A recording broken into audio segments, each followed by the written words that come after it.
കഴിഞ്ഞ് കഴിഞ്ഞാൽ ഇവർക്ക് ഭക്ഷണം കൊടുക്കുക, ഇവർക്ക് വെള്ളം മാറ്റി കൊടുക്കുക, ഇവരുടെ കാട്ടം മാറ്റുക. ഒരു വീട്ടിലൊരു വലിയൊരു ദിനചര്യ. എനിക്ക് എൻ്റെ മനസ്സിന് ഏറ്റവും സന്തോഷമുള്ള കാര്യമാണ് ഇവർ ഭക്ഷണം കഴിക്കുന്നതും അവർ വെള്ളം കുടിക്കുന്നതൊക്കെ കുറച്ച് നേരം നോക്കി നിന്ന് അവർക്ക് എന്തെങ്കിലും അസുഖങ്ങളുണ്ടോ എന്നൊക്കെ നോക്കി.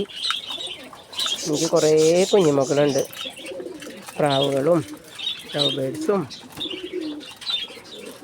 പിഞ്ചസും. കുറേ ആൾക്കാർ എൻ്റെ മക്കൾക്ക് തുല്യമായിട്ട് അവരെ നോക്കി അവരെ ശുശ്രൂഷിച്ച് അവർ ഭക്ഷണം കൊത്തി കൊത്തി തിന്നുന്നത്, ആർത്തിയോടുകൂടി തിന്നുന്നത് കാണാൻ ഭയങ്കര സന്തോഷമാണ്. എല്ലാവരുടെ കൂട്ടിലും ഭക്ഷണമൊക്കെ വെച്ച് കൊടുത്ത് അവർക്ക് വെള്ളമൊക്കെ കൊടുത്ത് അവരത് കഴിക്കുമ്പോഴൊക്കെ ഒരു സന്തോഷമുണ്ടല്ലോ.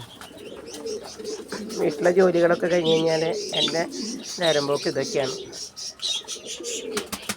മനസ്സിന് സന്തോഷം. ഒന്നും ചിന്തിക്കാനും ആലോചിക്കാനും വിഷമിക്കാനൊന്നും നേരമില്ല. ഒക്കെ വരുന്നത് പോലെ വരും എന്നുള്ള ചിന്തയിലാണ് ഇപ്പോൾ പോയിക്കൊണ്ടിരിക്കുന്നത്.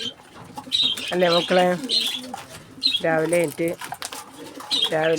ദിനചര്യകളൊക്കെ കഴിഞ്ഞതിന് ശേഷം ഇവർക്ക് ഭക്ഷണമൊക്കെ കൊടുത്ത് ഇവരുടെ കൂടൊക്കെ ഒന്ന് വൃത്തിയാക്കി അവരുടെ സംസാരങ്ങളൊക്കെ ഒന്ന് കേട്ട് സന്തോഷമായി മുന്നോട്ട് പോകുന്നത്.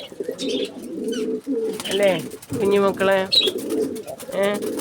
എല്ലാവർക്കും തരാട്ടാ പാപ്പൂട്ടാ. ഹരേ കൃഷ്ണ. നിനക്ക് കിട്ടിയില്ലടാ, നീ കഴിച്ചില്ലടാ.